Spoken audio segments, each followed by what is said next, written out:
In the heart of an ancient African jungle, where the trees stood like silent guardians, their branches twisting and whispering secrets to the wind, lived a tortoise named Kibu.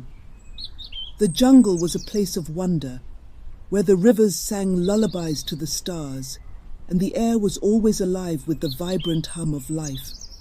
Birds of every imaginable color flitted through the sky, their songs harmonizing with the rustle of leaves and the occasional roar of a distant waterfall. Kibu's home was nestled at the base of a colossal baobab tree, its ancient roots stretching deep into the earth like the fingers of a wise elder. These roots twisted and coiled around Kibu's burrow, providing him shelter and a place of reflection. The air around his burrow was always thick with the scent of ripening fruits. Mangoes, papayas, and guavas hung heavily from the trees, their fragrance blending with the sweet hum of busy bees darting from blossom to blossom. Kibu was no ordinary tortoise. His reputation stretched across the jungle, from the deepest underbrush to the highest canopy. Known for his sharp mind and his ability to outwit even the most cunning of creatures, Kibu had lived a long life filled with adventures that had become the stuff of legends. His shell, worn and weathered, was a testament to the years of wisdom he had gathered. Each groove and scar told a story, like the time he had saved a village of mice from a greedy leopard by convincing the predator that a pile of rocks was a hoard of gold. Or the time he had floated past a hungry crocodile, his body camouflaged as a drifting log, leaving the predator confused and hungry as Kibu safely crossed the river. Around campfires, as the sun dipped below the horizon and shadows stretched long, the young animals would gather to hear these tales. The elders spoke of Kibu with reverence, their voices low and filled with awe as they recounted his clever tricks and the wisdom he wielded like a shield. But there was one thing Kibu loved more than the respect he had earned, more than the quiet satisfaction of his victories: his daughter Alika.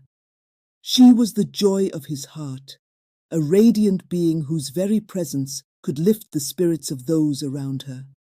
Alika was as lovely as the first light of dawn, her eyes sparkling like the clearest pools of water found deep in the jungle. Her laughter rang out like a bell, a sweet sound that brought warmth to even the coldest hearts. Alika's beauty was more than skin deep. Her spirit was gentle and kind.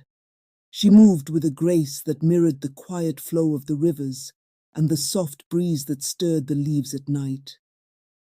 Wherever she went, she left a trail of smiles and light, her kindness extending even to the smallest creatures. She would often stop to help a lost bird find its way home, or soothe a nervous fawn that had strayed too far from its mother. As Alika grew older, suitors from all corners of the jungle began to take notice. The jungle buzzed with talk of her beauty, and soon she was the most sought-after bride in the land. Lions, leopards, monkeys, and eagles all came with hopes of winning her hand. But Kibu, though proud of his daughter, was protective. He knew that beauty alone should not determine the man who would marry Alika. He wanted someone who could match her in kindness, wisdom, and character. And so Kibu devised a challenge, one that would separate the truly worthy from the rest. He announced to the jungle, "The one who can bring me a full basket of water from the river will have my blessing to marry my daughter, Alika." The animals murmured in confusion. A basket to carry water? It seemed impossible. How could anyone succeed in such a task? But those who knew Kibu well understood that this challenge, like all his others, was not as straightforward as it seemed. Suitors arrived quickly, each one confident that they would solve the riddle. First was Tembo, the mighty lion. His roar could shake the earth, and he stood tall and proud, his golden mane shimmering in the sunlight. Tembo approached the river with great confidence, clutching the woven basket in his powerful jaws. He plunged it into the water, but as soon as he lifted it, the water trickled through the gaps, leaving him with nothing but an empty vessel. Anger surged through him, and he tried again and again, growing more forceful with each attempt. Yet, no matter how hard he tried, the result was the same. Frustrated, Tembo let out a roar that echoed through the jungle, scaring the birds from the trees. He returned to Kibu, defeated. Next came Django, the clever monkey. Django had spent his life perfecting tricks and pranks, and he was certain that his cunning would win the day. He filled the basket with leaves, confident that this would prevent the water from escaping. But as he dipped the basket into the river, the water slipped through, dribbling out just as quickly as before. Django scratched his head, bewildered. His cleverness had failed him, and with a shrug he too returned to Kibu empty-handed. Many others followed. An eagle with eyes sharp enough to spot a mouse from miles away, a swift leopard whose grace was unmatched, and even a wise old owl who had seen many seasons pass. But one by one they all failed. In the midst of the crowd stood Kato, a young rabbit. Unlike the other suitors, Kato was neither strong nor cunning.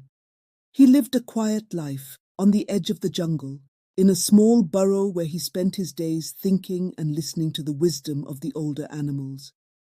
His grandfather had raised him on stories of the jungle's past, teaching him that true wisdom was found in patience and reflection, not in brute strength or quick wit. Kato had long admired Alika from a distance, not for her beauty alone, but for her kindness. He had seen how she spoke gently to the smallest creatures, how she listened with genuine care to those around her.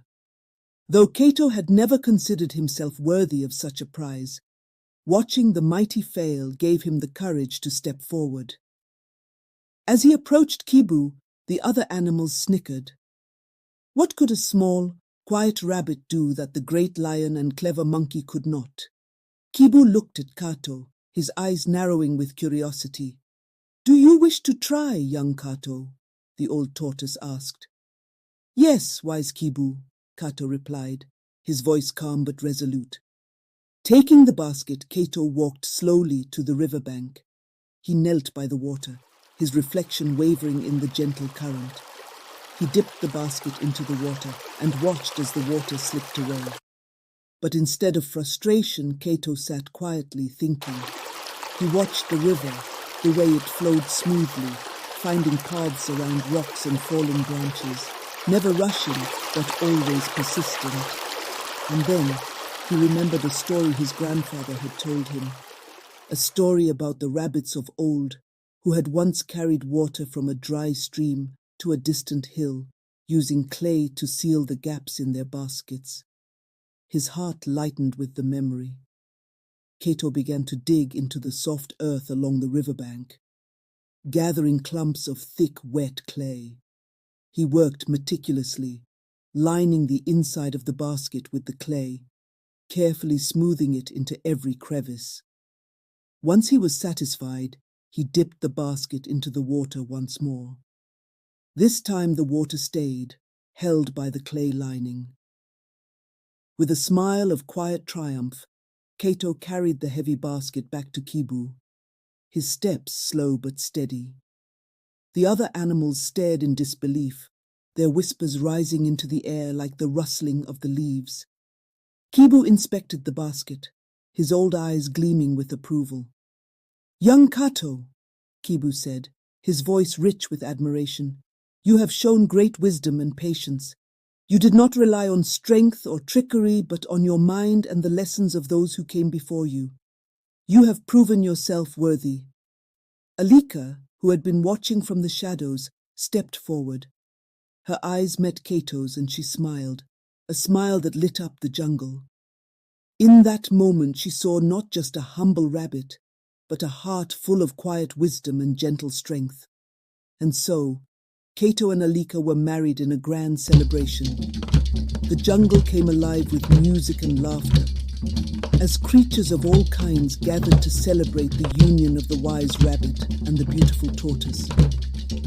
under the glowing embers of the setting sun.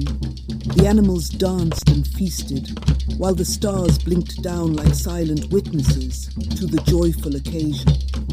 As the night deepened and the festivities drew to a close, Kibu watched his daughter and her new husband with pride. He had tested the jungle, and the one who had emerged victorious was not the strongest or the cleverest, but the one with the deepest heart.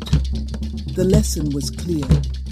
True wisdom comes from within, and love is best guided by kindness and patience. Kato and Alika lived happily ever after, their love blossoming like the wildflowers in the jungle, a testament to the power of wisdom, humility, and quiet courage. And their story, like the tales of old, would be told for generations to come, inspiring those who sought not just greatness, but goodness.